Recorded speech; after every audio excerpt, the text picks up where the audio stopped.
Committee on Devolution and Intergovernmental Relations in as far as their reaction to the two statements sought by two distinguished senators in this Senate, that is Senator Wakoli and Senator Vihiga.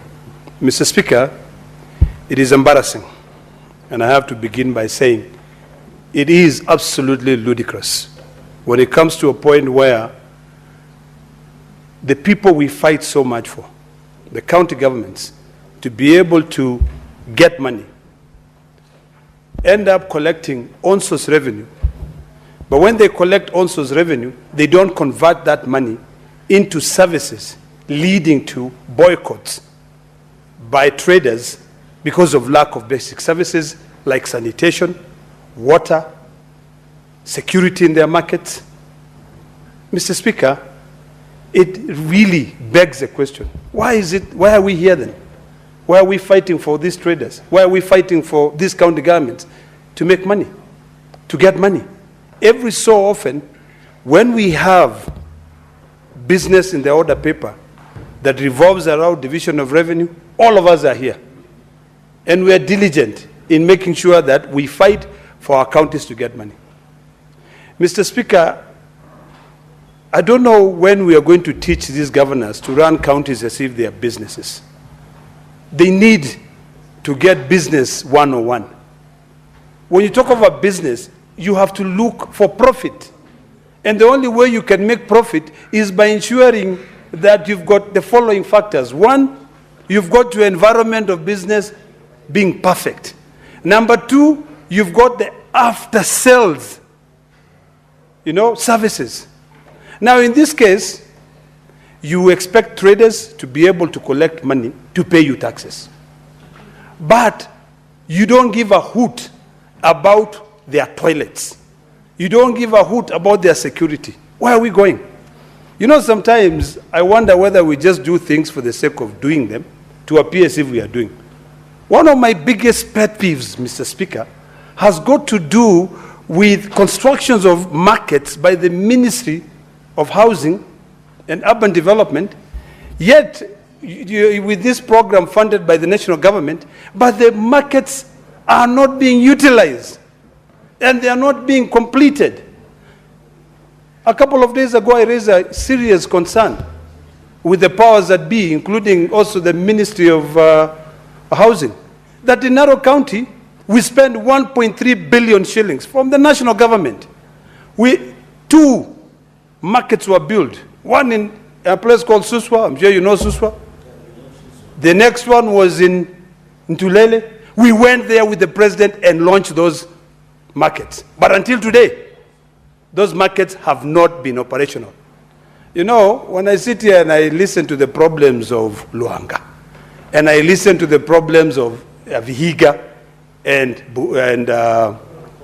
what do you call this county that my friend comes from? Bungoma. I say, we have different problems. The problems that I have now for Narok County is that the markets were completed, the markets are good, it's only small things, stalls being put in, people being allocated for the traders to live in good conditions. It is like we are cursed, Mr. Speaker. We like to operate in very shoddy environments. On Tuesday and Saturday, if you take the road to Narok, you'll be shocked. On Wednesday, if you take the road to Narok, you'll be shocked.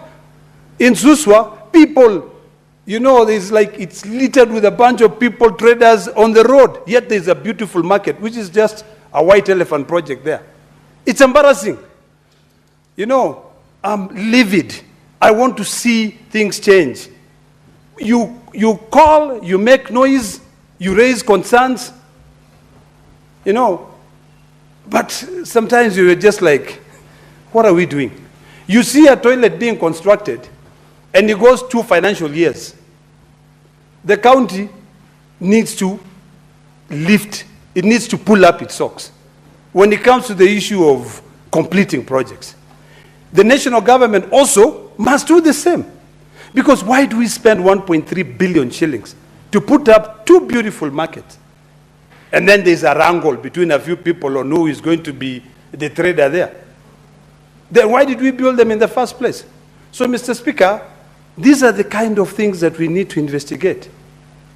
You know, I appreciate the work done by this committee, but does it stop here? Does it become a motion where we sit down? When I came here to this Senate, I was told that Parliament pronounces itself through motions and bills. So this motion, we must pronounce ourselves. We must follow through.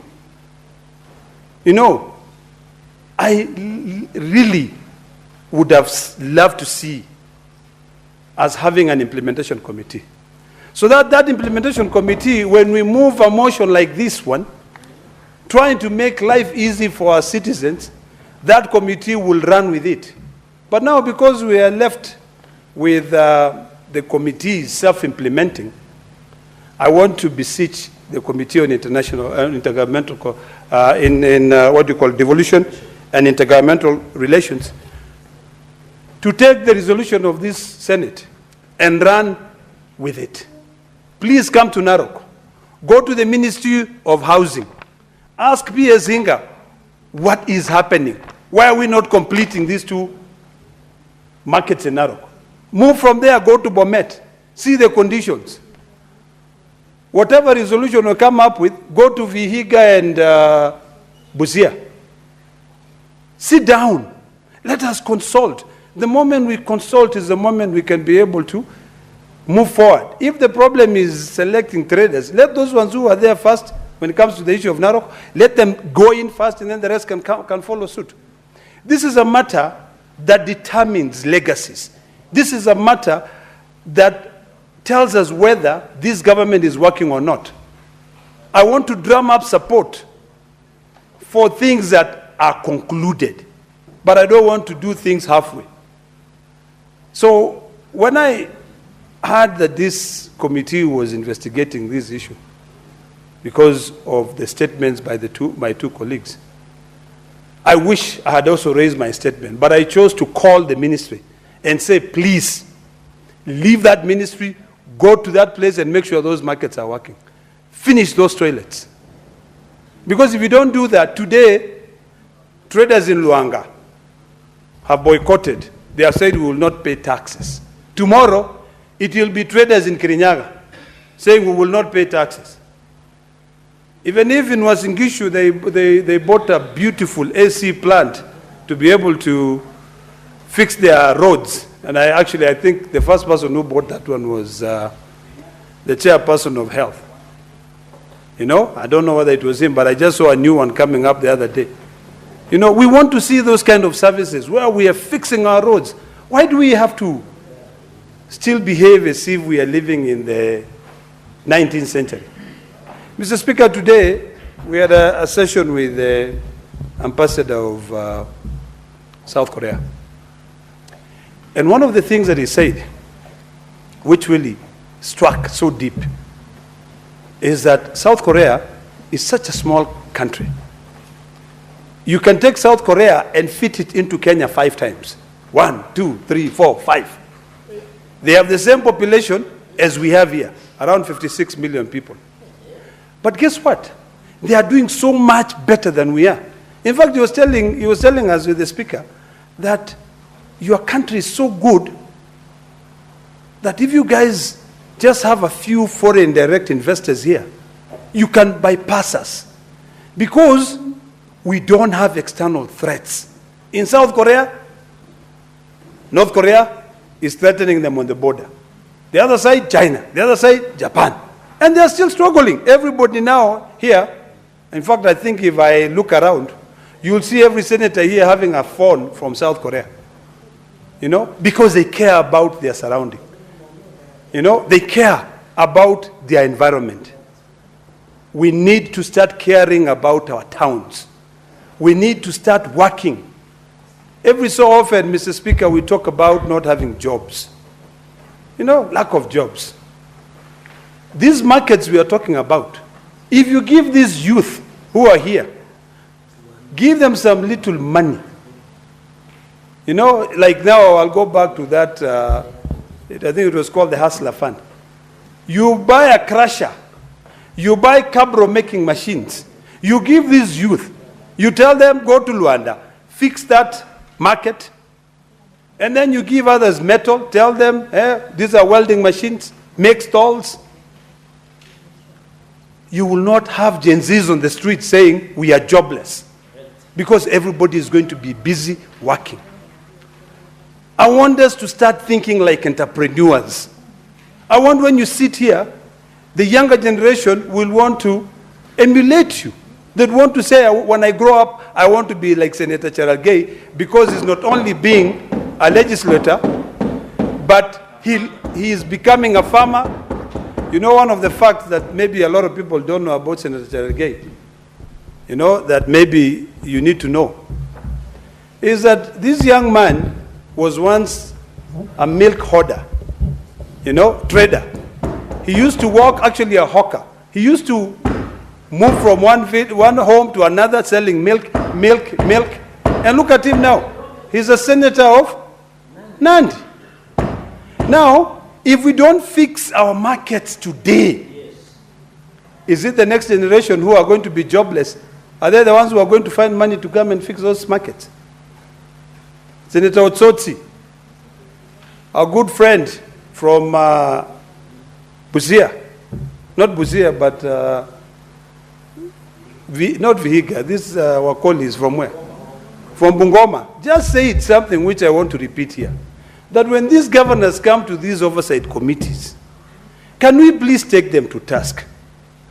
I want to plead with you, Senator from Vihiga. Stop entertaining those governors here.